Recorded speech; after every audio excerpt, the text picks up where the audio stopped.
Hello everyone out there, my name is Juan Fenollós Tesón and I'm working in the Educational Association for Integrity and Equity in Spain, in the city of Murcia. Today we are doing this kind of podcast, this kind of informal conversation, which is part of the Equalities project, which belongs to Erasmus Plus project and European Union. And the main objective of this Equalities project is creating a space, creating a time in which we can share some information or spread some information about inequalities between men and women in the workspace. So today for that we have here Irene Hernandez, which is a big pleasure for me having you here. Hernandez Sánchez. Hernandez Sánchez, I'm so sorry for that. It's my mom's surname. Of course, it's pretty important, yeah. And Juan Fenollós Tesón, not only Fenollós, yeah. And okay, so before starting, I want to talk a bit about your academic and professional career, which I think is pretty interesting. So you are graduated in sociology. You have also a master's degree in human resources. And what I found really interesting is that you are nowadays international 5 rhythm teacher. So please tell me, of course, too, what's this practice about? Because I think it could be really interesting for all of us. Yeah, I'm so happy that you're asking about that.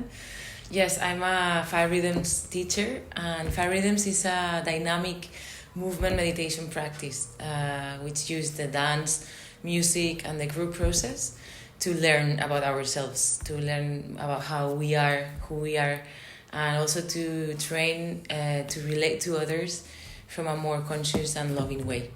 In a very... Oops, the cat. That's a cat. Because that's an informal conversation, so this usually happens. Sorry. Hello, Pepe. Sorry, go. And it's a dynamic meditation that is helping us to be more present and grounded. And I really love that it's because in the Western society, we are used to very dynamic and active lives. And sitting meditation is very hard because our minds go super fast, no? And we're in action mode. And it's, for me, a very loving way of coming into the meditative state because it's more kind. It's a kind way because it's not like, okay, now from active you go to pause and you stop. It's hard. A lot of anxiety comes when we stop all of a sudden. So this gives us the opportunity to somehow go with our rhythm, which is quite fast and dynamic, with it and taking it into the dance, as we say in 5 rhythms, and from there connect to that like deeper, more meditational space, and at the end arrive into stillness, but in a more loving and more real way. Another cat. The other cat. Please let us work. So what I really find it so interesting is that you're talking about the 5 rhythms practice as something which is related to your laboral activity right now, but you're talking about it like it's which has to be really with the soul, with your heart, with your emotions. Yeah. So I really find so interesting that you can make something you really love, something you are really interested in, as part of your daily life, as part of your jobs. That's pretty good. And that's something maybe could be similar to what we're intending to do here, because this could be a very interesting practice, a very interesting conversation, because we can see all those differences, inequalities, best name, between men and women, and I think it's really important to do this from a perspective of a woman as you are, because it's maybe easier to understand. So if everyone out there is seeing this podcast, is trying really to understand this conversation, and we can just make someone learn out there, it's really, really good. So it's, again, doing something related to your laboral aspect, but also has to be with your ideas, with your motivation, with your with who you are at the end. So yeah, I find it so interesting. Okay, if it's okay to you, we are starting talking about some topics related to all those inequalities between men and women in the workspace, to that social issue. Yep. We can jump from one topic or conversation to another. We are free to do whatever we want, so feel free. Like the cats. Like the cats, we must live as free as the cats. That's pretty good, yeah. So yeah, that's the point. If you want to talk about a certain topic, whatever, because you feel from your experience as I said, as a woman, as a professional, as an academic, if you feel you can like contribute in that sense, it's okay. Mm-hmm. But I want you to start talking about the wage gap between men and women. Yep. Mainly because I think it's a common topic to talk about, and I think, like I said, you as a woman and from your perspective in different jobs, you can tell us about this. So please tell us what you think about the wage gap. Do you think wage gap really exists? Have you found it? Have you suffered it? Yeah. Please tell us.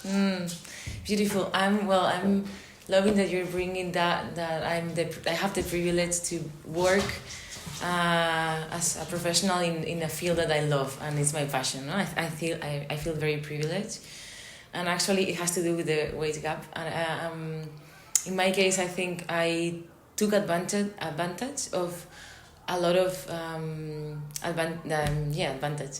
support that I had from my parents, but it's not so common in general for young people right now, but even more for women, no, to be able to develop a career in a field that is like really also our passion. And I've had this conversation about wage gap a lot of times with many friends. And it's also, even better now. Yes, you can yes. spread all those ideas you have been talking with your friends or whoever. You can spread them now. I love this. And even in sociology, we were having a lot of debates all the time, no, and discussions, and I loved that.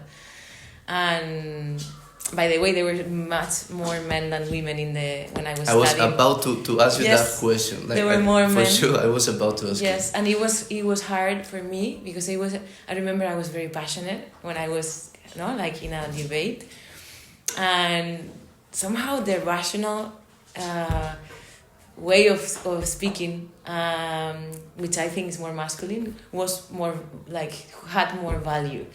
And I remember that I was always feeling bad because I would go into a discussion and get very passionate about my ideas, and there was some kind of this is not the way that we do it in there, because it was more academic, and because there were more men and they were less connected to emotions, I think, and I think it's a cultural thing, because it's not genetic or it's about the cultural role that we've learned, but it was complicated. And from there, I had conversations there and then in my professional career, and a lot of people, men and also women, they say, but wage gap, we have the same salary, when we are in the same position in a company or at work, we have the same salary. That is not existing anymore. Yes. And what I say, and I'm saying it again so it can be spread, I hope, is that yes, it's true that in the legal area we've improved a lot, and that's also important. This of course, is important. Like we have to be deeper in the topic. Yes. That's why we're here. Yeah. Yes, and before we were speaking before, my grandmother really had a lot of legal difficulties. She couldn't have a bank account. The women vote is not so it's quite young, and normally women couldn't even work. Now we're in a different things arena. Are changing. Things are changing. Say, yeah. Yes, thank goddess. Thanks people. No. Thanks people. Also, yeah. Yes, everything, humanity. But it's true that we don't have the same possibilities. We don't have the same support being women and being men. So and the role, the gender roles are also playing an important part here. So still, normally women choose careers, and professions that are more about taking care and service. Yeah. It's like this still, and there are more nurses than doctors, for example. Yeah. And in sociology, I remember in the other degrees like social intervention or social work, social education, there were more women with the things that had to do with intervention and taking care. But the things about more academic study, statistics, all of that, there were much more men, in these areas, and so that is already shaping the whole thing. And then, apart from that, once in a company, I've been working in different companies. That's interesting. We'll be talking about that. Also later. It can give us like different perspectives from the things we're talking about. So so interesting. Yeah. Yes. We will go there in a minute. Yeah. It's okay. But it's true that what I've seen is also there is even doing the same career, and studying the same thing.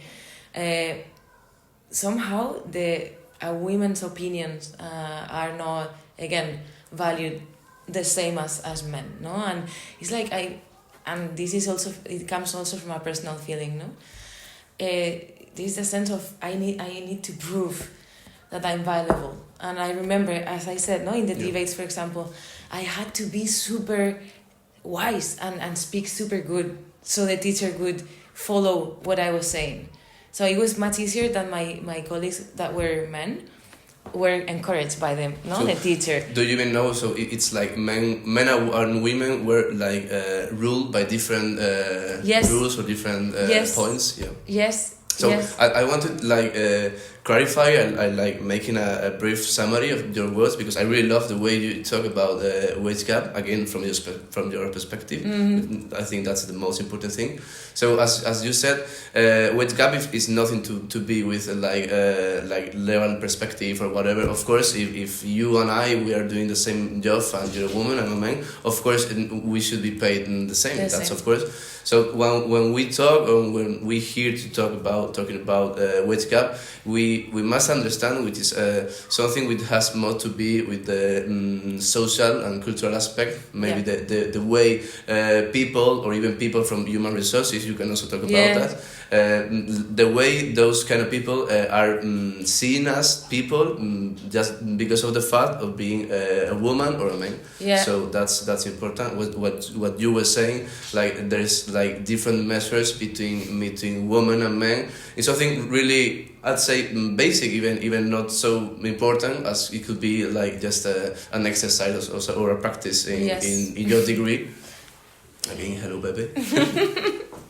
So I really love the way you talk about wage gap. Yeah. I think it will be clear for people. Yeah, and there's so it's not, the thing is that it's so subtle that it's harder to see and harder to acknowledge. And then, so when we speak, even when I was speaking about this, my friends were studying also sociology and gender a lot. So they were people who wanted, like that we were more equal, and they were somehow in that. Despite of mindset. That, it could be also difficult. Yeah, and despite of that, they couldn't see that, and still it's there, So, yes, legally we've improved a lot, but still there's this cultural, gap, which is then also going to wage gap, and even when I was hearing you, I remember a friend right now who is a waitress, but a waitress in like a kind of posh restaurants, like place, whatever.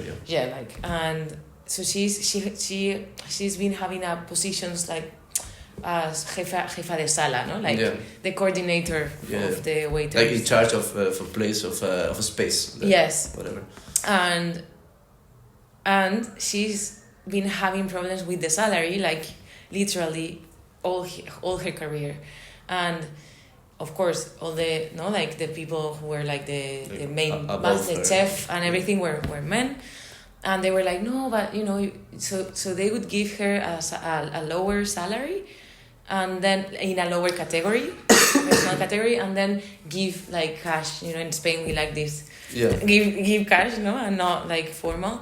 And now that's even illegal, we would say. This is illegal. Literally illegal. It's illegal. Yeah. And now she quit a job because she was feeling really like suppressed. Understandable, of course. Yes, and they hired last week a man instantly with the higher category, and he's doing the same job. Yeah. And I'm even like jumping into saying that she was doing it better. She's super good at her job. So it's still happening. Sometimes it could be like crazy because wage gap apparently doesn't have to be like literally that a woman is paid more than a man is paid more than a woman. Sorry, for doing the same job. But the craziest thing is that sometimes it could be literally like that. Yes. Like the story you're telling us. Yeah. So it's a point like. Most of the things we are discussing in today's conversation, it's so important for you people who are watching us, for you people who are hearing us. It's important to understand that most of the things are not like literal. So it's important to go a little bit deeper on the topic and understanding it. That's why also it's important to have you here, because you can give us your perspective as being a woman, as being an employee. So that's so important. But sometimes these social issues are as big as it could see, or because you can see that these things happen. You can go through stories, through people, and they can relate you how these things, although it seems they are a bit crazy to happen, they still happen nowadays. So they still happen in our countries that are super privileged comparing to other countries in the world. That's even harder if we talk about the topic. Yes. The point that we are talking about, like you said, like a supposed good country to live in as is Spain, but even with that, we're seeing that even in Spain, as in other places it's happening, this wage gap thing is a reality. Yeah, and another idea came to my mind, and it's even in the same position and with the same salary, I would say normally women are asked to do more tasks, like, because there is also this, which is also cultural, These women take care more of people, of things, or we are more attentive. So it's like expectation above you are even higher than above us. Totally, and I've seen that so often, and also how it's like there's so much autoexigencia, like pressure, to do it better again and again. Expectation, pressure, whatever. Expectation, and then also it's hard for us to pause, like this conciliation from daily life and work is not easy for anyone, but for us it's even worse in the way that I think we feel that if we are not doing our best in our work, we will lose our position much more often than with men. It's like for me, what I see is they, like my partners, my friends who are men, and people who I've worked with, they stop work much easier than I do, or my friends female. Like we're like, okay, this is it. I've done this work for today, and I rest. Yeah. This is so much easier for men. Yeah.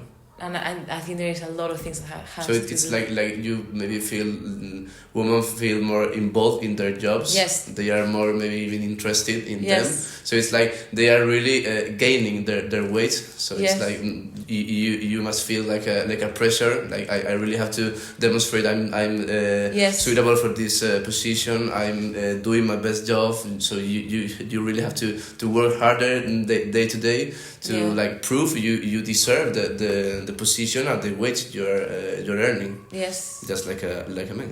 Yeah. Totally. Yeah, that's pretty interesting. If it's okay to you, we can move to another topic. Okay. We were talking lately. You work or you were involved in mentorship and sponsorship processes. Yeah. And I feel this is a very interesting topic or part to talk about, because maybe it's sometimes it's interesting for you if you are a woman to be thought by a man. So that part of mentorship and sponsorship sometimes could be a little bit strange if it's done by a man directed to a woman, or even like the other way. So please tell us from your perspective, from your experience.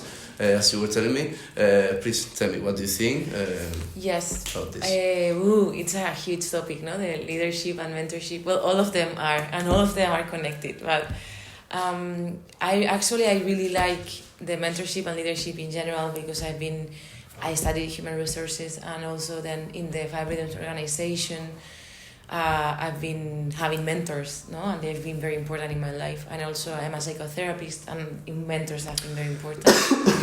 and I've been also already now, like for 5 years, mentoring also people, no. So I've been in different roles in that, and I think it's super important in a professional career, which is not easy to build, not easy at all, no. Right now there are so many options, we get lost, and there's so much potential and so much information that having some guidance is very useful. It's a really valuable work, I would say.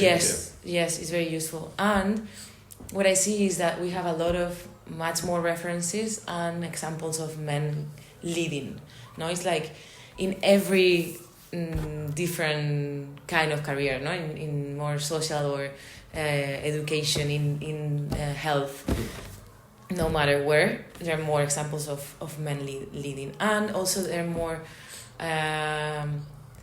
actually teachers and mentors and coaches, no, and all of that, which are men. And the thing is that then many of us women, we have mentors that are men, and it is good, it's beautiful, but somehow they lack of a part of experience, no? Like for me, to mentor has to do with sharing my experience. It's like I've been there, and I've made so many steps, so I can help you a little bit, just saying what I've been through. And your journey will be different, but I somehow got to that wood, so I have a map. The point indeed is what we are seeing is like your path and mine are going to be just different because of the fact you are a woman and I'm a man. So that's it. So that also affects to the point of being a mentor or being a sponsor. So the men, no, who showed me a map, no, their map.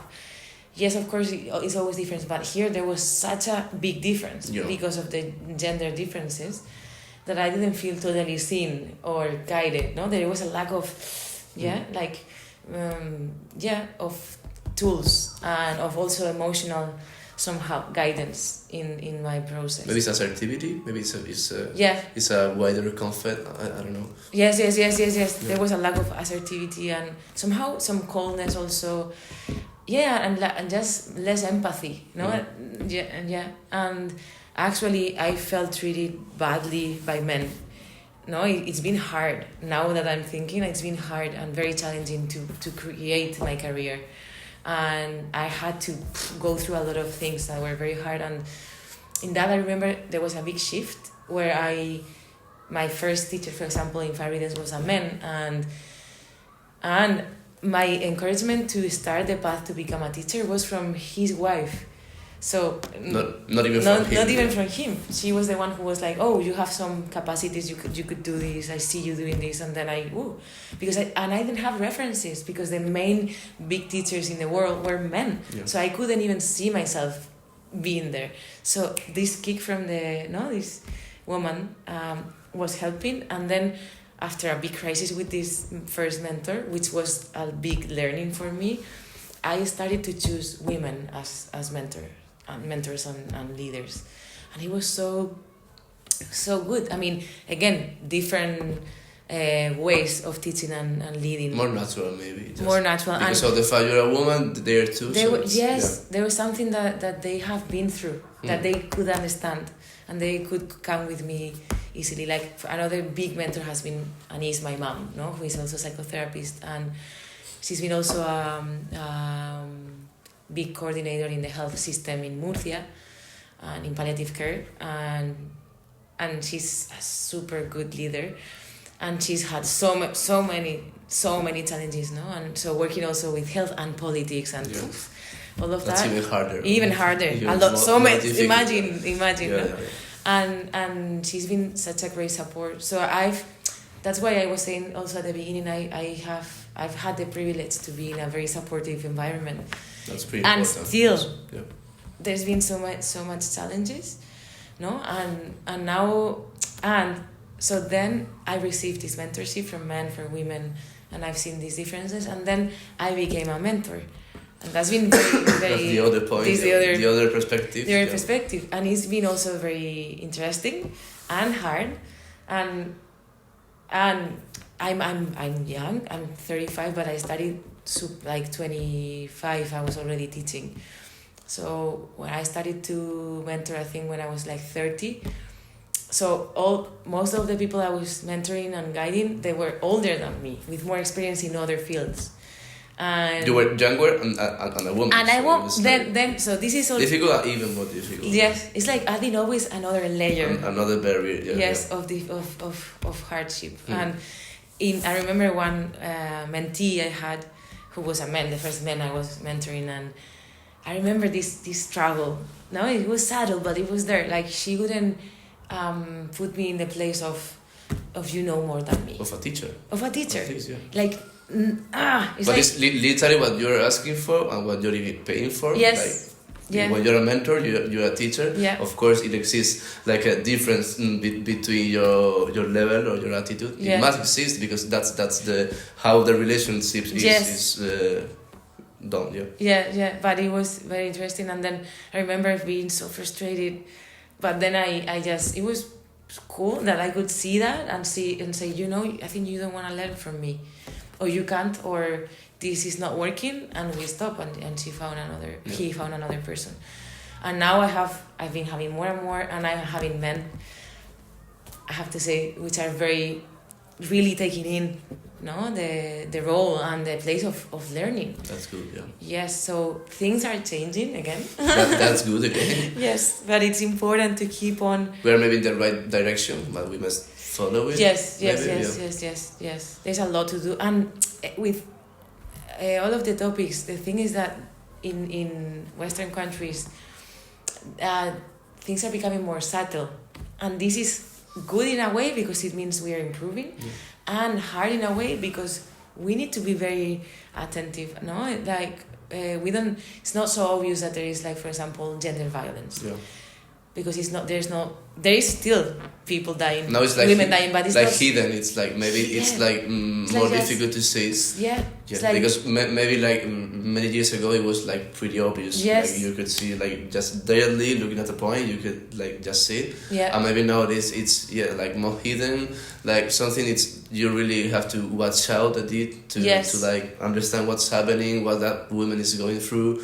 How's the relationship between people? It's a big effort we should do, all of us as a society. I strongly believe. Yes, and also being able to see this there's this micro and subtle ways of still being in this patriarchy, which is happening. We are living in there, and it takes a lot of courage from everyone, like from women and men, to be we want to. And making a difference is not so easy. You really have to work in it. You really have to be conscious what you're doing, why you're doing it. Of course, it's and it's in ourselves still. So we need a lot of work still to see.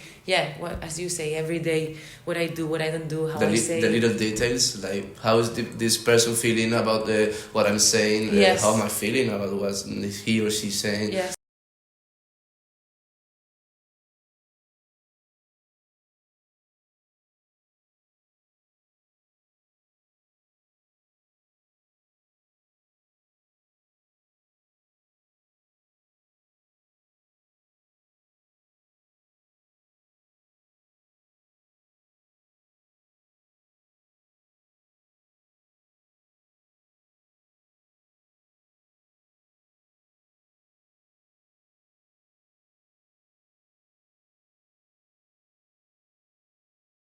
Like, actually, I'm thinking about another topic, the hiring and promoting in company, which also there's a lot there, for example, in where it's super subtle, It's like you have, I've been working also a little bit in human resources, and you had bios and your CVs. is so valuable for this topic.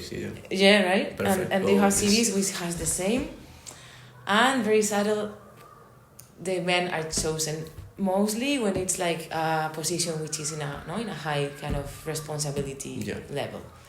And why is this happening? It's happening like still in so many areas. I'm thinking now, my sister, who is a doctor and also has had so many challenges along the way.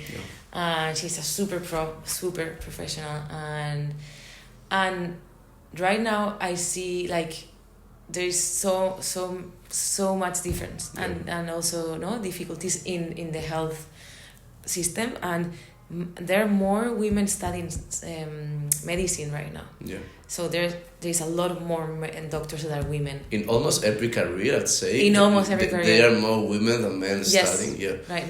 Right now, yes. I don't have the data, but even in mine, I think international relationships, I think we are more women in class than men. Yeah. So that's not like a fact. That's a reality which is happening in almost every degree or every class. Yeah. So that's the strange point. If there are like more women like applying for having a high position, level position or whatever, why then is more men in all those positions? That's it. That's kind of strange. That's it. Yeah. And the in the hospital where she's working, she's having a responsibility position.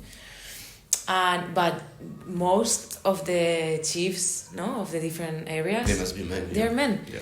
And there are much more doctors. So what's going on there? Like, why is that happening? And I think this. Well, if you want to, I think it has to do with like the cultural concept we've learned about what a leader is. Yes. So I don't know why that definition or that concept like fits better in what socially or cultural we've thought of what a man is and not what a woman is. I remember at the beginning of this conversation you were talking like when you were at your classes and you were like making a debate or whatever, you had to raise your voice. Yes. So I don't know why, for example, that is like a bad symbol, like a bad thing in a woman, but it is said it is seen as a very good thing in a man as a leader, like he is straight, like he has balls, like that's right. So it's like maybe there still exists like different perspectives, different social cultural ideas, or what being a good woman or a good man in the liberal perspective. Completely.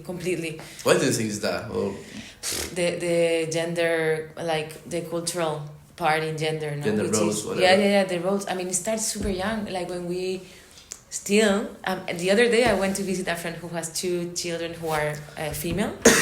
They're like 9 months and 2 years and a half. And I went to buy a toy, and it was amazing. I was like, whoa, everything like it's so difficult. Yeah. It was blue and all the things for superheroes and obviously for boys. And then you can be a nurse, you can be a big mommy. And the princess and the pink. Yeah. And I'm like, and they are super conscious. So I was like, whoa, I cannot take this. No, I cannot give this to them. So I chose I remember I chose an elephant, like because it was quite neutral. But still, so it starts there in education, in very young, in even how we speak when babies are in the belly. Yeah, it's so interesting. Actually, I think they were saying when already people know the sex, they start talking differently, and it's super interesting how they say, "Hey," when they're men, or "Oh, I'm a little," So there's more sensitivity and softness, and which then we are asked for. We are asked for being like in a good position and behave, and a man, and if we say this, many people will say no, but let's go deeper. We look for that actually. In high positions, and what we see a good leader, needs to be, and so many women leaders, they follow that masculine stereotype, like the leaders we know in politics, for example, they are following that, for me, shadowy. It's not even about being respected, it's more about being feared. Yes. So that's the point. So yes, the very authoritarian, So why we ever think that being feared is like going into like the right direction? Totally. I don't know. Yeah. No, we need to learn more about feminine leadership. There's a big place there to dig in and see so many more tools. What do you think it's like? Maybe like the direction of what can we do as a society for dealing with this unconscious bias in like we were saying, like promoting hiring, or maybe like the cultural concept of what being a leader is. You talk lately about education. Yes. Part of education is of course very, very important. Yes. Do you think it's there is another way of dealing with this problem? Yes. Or do you want to maybe go deeper in that idea of education? Yes. Please tell us. I think, gender, feminism has been the longest social fight, activism. The longest, because it's still there. Alive today. There's more, about like race or other things, but this one has been relentless. It's going still and shifting and taking in new perspectives. It has changed a lot. It is even changed a lot. Yeah. It is amazing, and that's maybe the best part. It's like pretty normal. If you have like a social movement you're experiencing, as long as that social movement is pretty normal. That there is diversifying, new ways of reading, even contrary situations in that movement. That's pretty obvious, pretty normal. Yeah. And the thing is that what I see and more it's expanded is that we need to go into that theme of reaching equality from all levels. There's no place where I am feminist, and I see that everywhere. Sometimes it gets super hard. Today I was in therapy. I offer therapy and I receive psychotherapy, and I said to my therapist, it is super hard to be a feminist. It is super hard because it takes courage, and it's digging into the shit, into the mud again and again, because I'm immersed there and it's still happening. It's like a daily effort to see what's happening, to see why it's happening. And at the same time, being compassionate and loving, okay, I'm part of this. I cannot be, I cannot avoid this. I'm also having this, forgiving myself, forgiving others. That's what you are, of course. This is part of the path for me. But then seeing how in every different atmosphere and area we can do something. Education, super necessary. Of course, the most maybe education. I would say so, but without the legal frame, education is not working on its. No, that's why. It's maybe from the legal perspective, as we were saying, we have done several steps. Yes. We are maybe going into the right direction. I would say so, because I feel also the legal term could be the most important aspect talking about this, but also it's the easiest. Because it's you can from an easy way put a legal term into the right form, into an equality form, just by reading it. But then when you have to really do a thing with that legal thing, transform it into a social and cultural thing, that's so hard. That takes so much time, and social change, it does take so much time. You need generations to see the change. I think that's even a bit dangerous, because we can feel a false security of we're saying things are changing, we're going into the right direction, because what is written is well written, but then you see how things are done, how people are treated, how the things you see working on the streets, or maybe the things you don't see, you have to as we said, look deeper and investigate, trying to know how the real things are. So this is why I feel spaces or times and conversation like this they're so valuable, so interesting. Yes, and trying to, it's at the same time being having all our mind, and being very analytic and go to the details. That's a big effort. Yes, and being to all the aspects, the education, the legal, the economics, the work, even the leisure, and everywhere we can see. And then in the private life, which is so important, where now there are so many subtle things going on. And then for me, personal work is important. It's it is needed that we go through a deep change within ourselves. Otherwise, there is no improvement. It's not possible to hold a social movement without being strong inside with our heart, mind, body. It is very important. So I would say for me, really, going to therapy or look for your own way of self-reflecting. Yeah, it looks easy, but it has a lot of work that you aren't seeing, which is behind the things you're saying. Totally. More assertive, like we need so much assertivity, consciousness center, and that takes a lot of work, and we need that from women and from men. Yeah. So for me, it's very important. We both go in the same direction. In the same we direction. must go in otherwise, direction, yeah. It's like we are but the half of the whole problem, is men and women. We need to, and more genders, which are also now opening, which is another topic. We can be talking about a lot of things. Not as time, true. I want to introduce maybe like a final topic. It couldn't be the final, whatever. I'm really interested in what this part of society, or a part of society which is men, which I belongs to, what men can do, because we've been talking about feminism, we've been talking about differences, about inequality, we've been talking about the private space, the workspace, we've been talking about assertivity, empathy, lots of things. And I really think, and I say this concerning about what I'm saying, and being a man, I think men, I include myself in this, of course, I think we should work a lot in all those topics we've been talking about. So you as a woman, that you have experienced lots of things, you work with lots of men, lots of women from your perspective.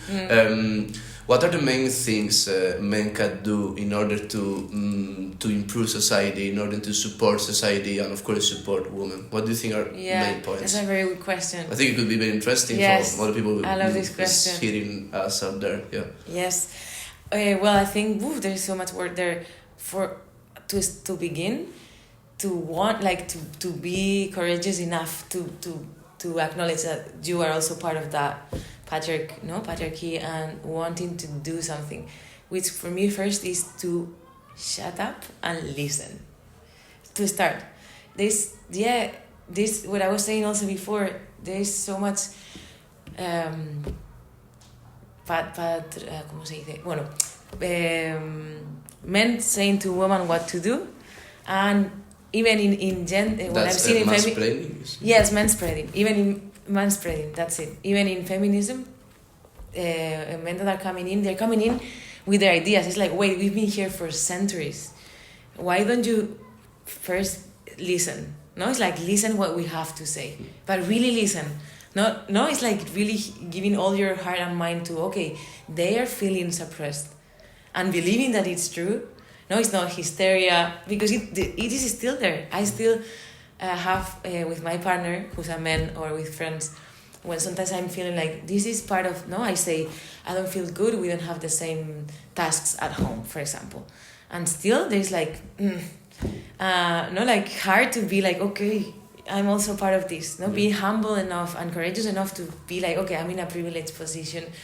I want to hear what you have to say, and I want to learn. That for me is the beginning. And from then on, so many things, like really being in, it depends on where, but being the subtleties that we were saying, and what we do every day, and being open to make mistakes. We're all making mistakes, and women also in that fight for equality, and so it's like also just forgiving ourselves, but not knowing, it's like, okay, I did it wrong, I made a mistake, how I take this and I learn and I change a little bit of that. And then also another big part is working, like the work between men. There's a lot of work with women, like circle of women, and men are joining in somehow in the feminism, but men also need to work together to see, because I was seeing an interview the other day with Enar, which is a Spanish humor, you know her, with Évole, and she was saying it's I was gonna say a bad word, but it's not easy or pleasurable for a man to go into gender equality, because they're losing power. It's true. It's like it's not comfortable. And it's not meant to be comfortable, but it's necessary.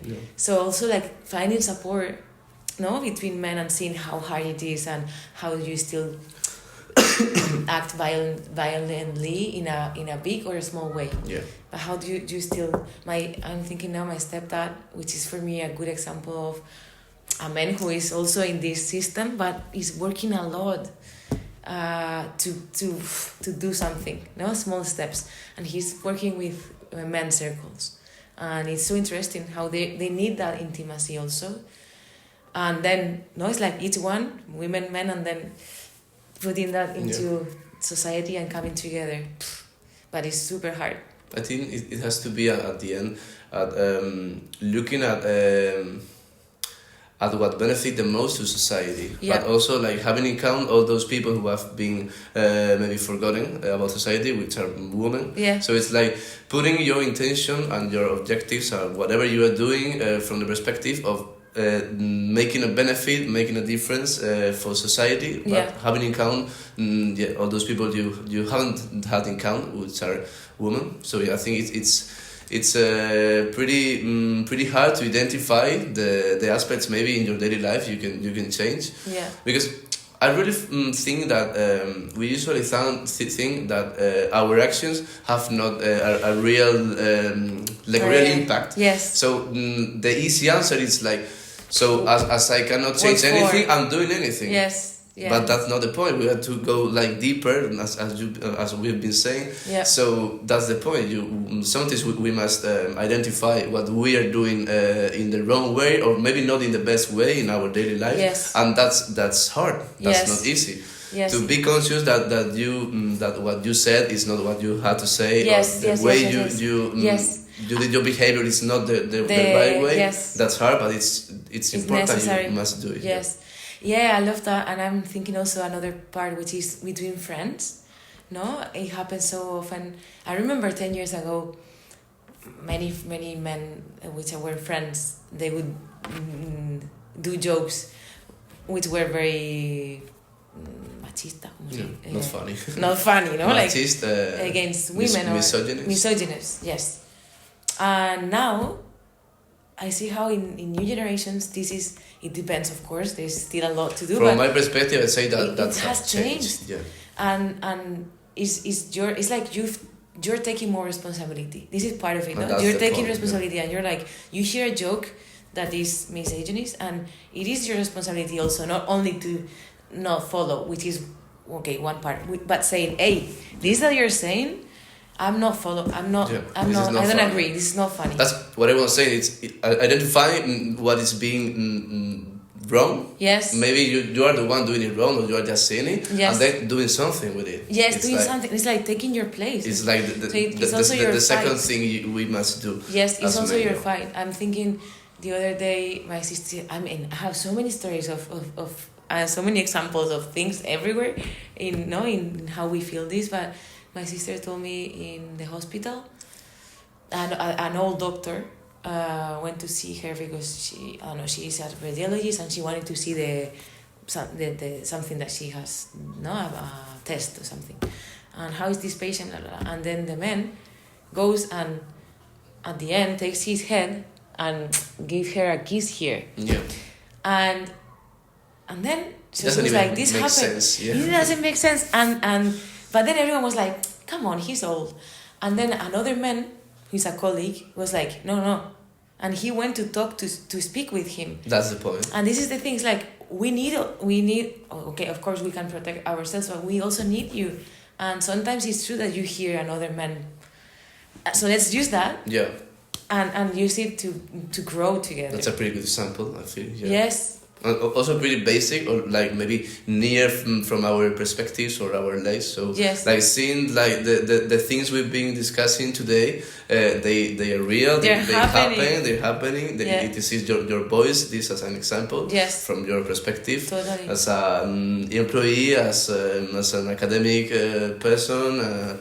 Whatever, as a teacher, we've been talking about lots of things. Yes. So I think it has been really interesting to hearing your experience. I want to add one more example. Please. Because it's super. It just came to my mind. Please, we want to hear. In there, I co-direct. I manage a center, a psychotherapy center, and we're 3 socios, like business partners, and 2 women, 1 man, which actually is my mom, my stepdad, and me. the thing is that, of course, my mom and me, we manage so many things, no, so many threads. We are there a lot, and he's also managing, but he's more in this like economic support, which is so much gender role. We spoke about this. We see it. It's like, this life, we don't have more lives. No, it's like if it will come in next generations. We came until here. We see it. The thing is that in our neighbor community, like neighborhood, the building where the center is, we have some the owners of every flat and our center, we got together and we have meetings and we decide things and normal. What we saw is when we have a problem and me and my mom, women, we speak with the administrator and everything. Yeah. It takes so much longer than when Roger, my stepdad, speaks. And this is happening, and what we do. When we're together, but then we use this and we say, okay, we manage more, we do more in a way. This is your thing, this is your task. We use that and the power and the privilege that he's using, and he's doing it as a way of compensating somehow. And it's been beautiful because I feel more at peace. So, I don't know, it just came to my mind. No, it's very interesting. Right? Those are the points in which we have to focus on, we have to pay attention on it. Yes. So working in that direction, the things we've been talking, I've enjoyed a lot this conversation. Too. Thank you for coming here. Thank you for letting me coming here, because as you do know, as an information, we are at her house. So I'm literally the guest, not her. So thank you very much for that too. But also the gender is here. Of course, gender is here. Gender is everywhere. Well, everywhere. That's the point. Yes. So thank you very much, Irene. Thank you, Juan. It was a pleasure. Yes. And I hope all of you have enjoyed the podcast. I think if we've made you think a bit about a certain topic, like maybe taking this into your experiences, whatever. If we have contributed just a little thing in this equality terms, in this feminism terms, super. I'm pretty happy at this super work. Happy. Yes. Even for me, it was useful. I'm like, ooh. Perfect. That's useful in various senses. Yes. Thank you so much. Thank you, Irene, and thank you to all of you. See you. Gracias. Estoy sufriendo por el almacenamiento.